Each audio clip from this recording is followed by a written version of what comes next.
Kembali semula di MHI dan kita berbincang tentang isu yang amat penting untuk pelihara kemuliaan darjah kebesaran, kerana ada kita terbaca artikel yang menyebut bahawa kemungkinan akan ditarik balik seandainya berlaku laporan ataupun pihak istana terima laporan yang mana tidak sesuai pemberian darjah itu dengan akhlak ataupun peristiwa yang menjurus kepada mencela reputasi daripada pihak istana yang jadi teras ataupun payungan negara. Untuk itu kita berbincang dengan Profesor Madya Datuk Dr. Wan Ahmad Fauzi Wan Husin, Pengarah Institut Tamadun dan Kajian Strategik Universiti Malaysia Pahang UMP. Assalamualaikum, Datuk berada di talian. Warahmatullahi wabarakatuh.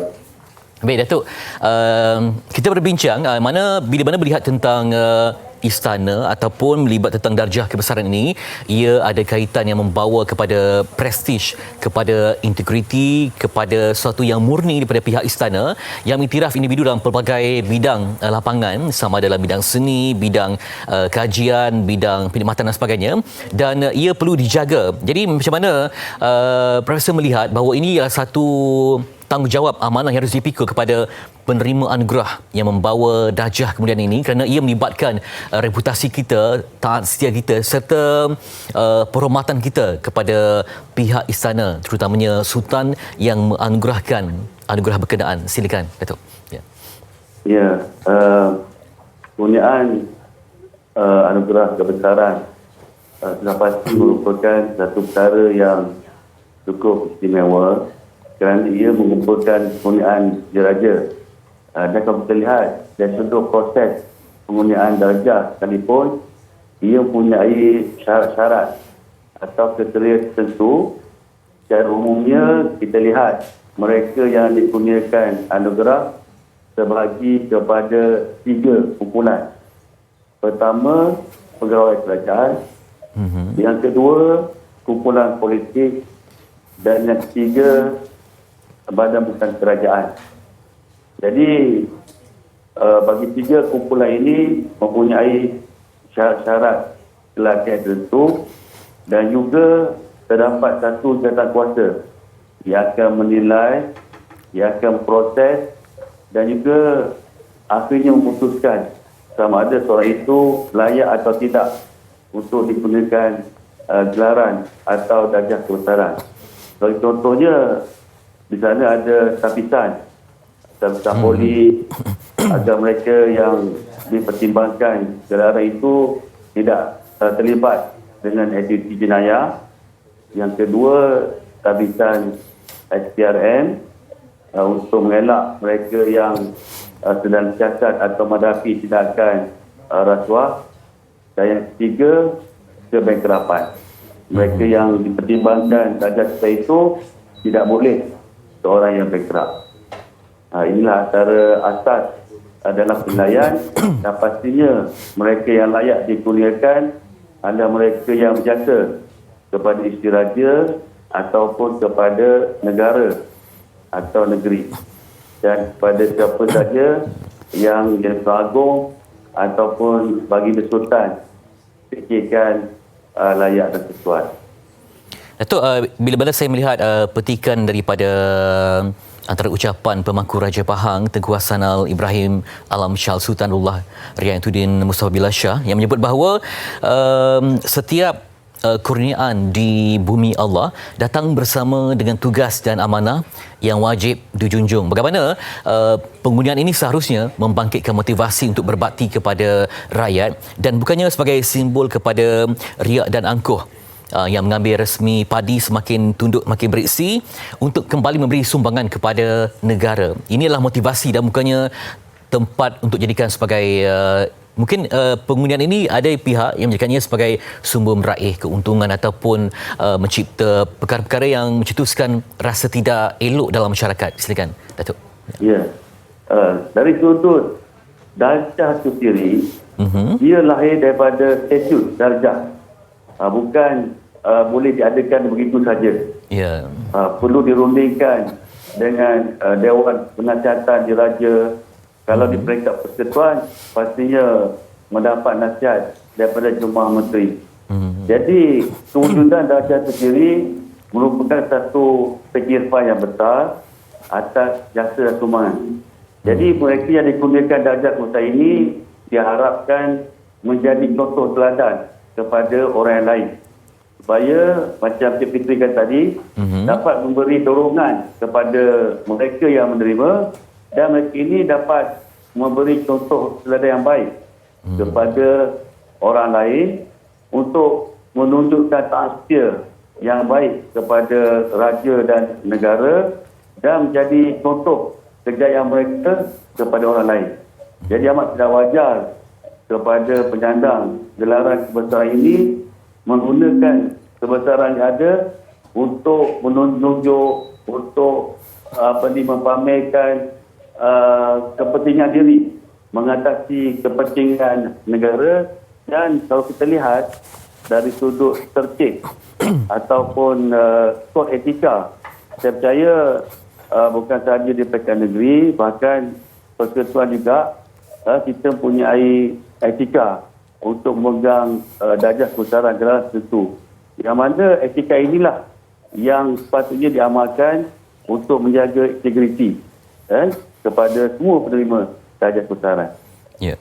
Jadi komen Datuk bila mana contohnya macam Kerajaan Pahang, Negeri Pahang yang perketat penganugerahan pingat, yang mana ia juga mencerminkan satu integriti dan juga tata cara mentadbir urus supaya antara lain syarat had usia juga diwujudkan, yang mana tiada individu di bawah 40 tahun boleh dicalonkan bagi darjah Indra Mahkota Pahang DIMP. Jadi macam mana ini juga mencerminkan ketegasan pihak istana untuk menjaga integriti itu. Silakan Datuk. Ya, itu satu langkah yang begitu bijak, satu langkah yang perlu dan sesuai dengan keadaan sekarang. Walaupun penggunaan darjah kebesaran itu merupakan prerogatif atau budi bicara di Paduka Baginda Agung atau raja-raja, walau bagaimanapun dari sudut pemilihan perlu juga dilihat dari sebagai sudut, termasuklah umur. Kalau dilihat umur yang begitu muda, pastinya untuk seorang itu membina saksian yang baik, untuk menjaga pergaulan dalam usia yang begitu muda, pasti sukar. Dan saya melihat usia 40 tahun itu memang sesuai kerana dia seiring dengan tahap kematangan. Saya rasa satu pendekatan yang baik, walaupun saya masih dikurniakan darjah kebesaran persekutuan dan negeri dulu belum capai umur 40 tahun. Tapi saya rasa syarat tersebut memang sesuai lah. Bukan semua orang boleh membawa dekorum dalam tersebut. Baik, bagi saya lihat ada juga ketegasan daripada Tuankuasa Penilai yang akan menilai dan mengkaji serta-merta seandainya terima aduan salah laku, jenayah dan sebagainya, sebab ia bukan hanya mencemarkan reputasi kepada penerima itu tapi juga kepada pemberi, yakni pihak istana, supaya tidak ada benar-benar pihak yang dapat memperlekeh, mempertikaikan sebuah integriti yang dibina di pihak istana, Datuk. Ya, kalau kita lihat sebagai contohnya di negeri Selangor, bukan sahaja apabila seorang itu disabitkan kesalahan, tetapi jika sekiranya ada laporan di akhbar atau melalui berita disampaikan sehingga mendapat makluman kepada ahli Dewan Diraja Selangor, kali ini boleh diambil tindakan segera, disiasat dan akan digantung darjah kebesaran. Khususnya markah gelaran. Apabila mereka disabitkan, maka pembatalan proses pembatalan akan dibuat. Dan jika sekiranya dalam tempoh pengaturan itu berlaku kesihatan dan mereka ini tidak bersalah, maka mereka boleh mengguna semula gelaran tersebut. Jadi kita lihat tindakan ini juga telah ditupakai di negeri-negeri lain demi menjaga norma baik institusi istana dan juga norma baik darjah itu sendiri. Ya.